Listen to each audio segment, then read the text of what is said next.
guys, we're here at Dahon and Mesa. Ay, ano?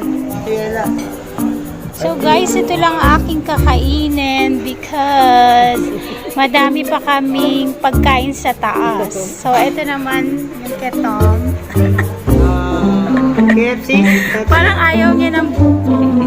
So guys, ganito yung place dito. Meron kang makikitang overlook.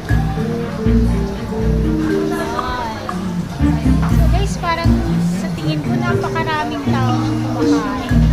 Imagine, daming kotse.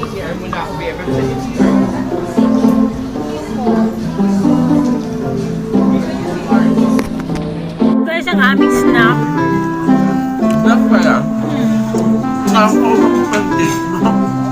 Ha? Nakakawak ang date mo. So kami ay kumakain ng onion rings.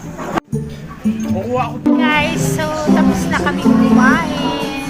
Ang hanap niyo ano? Ang sarap-sarap ng onion rings. Sa halagang 180 guys. Kahit tatlo hanggang apat na tao. Busog na busog.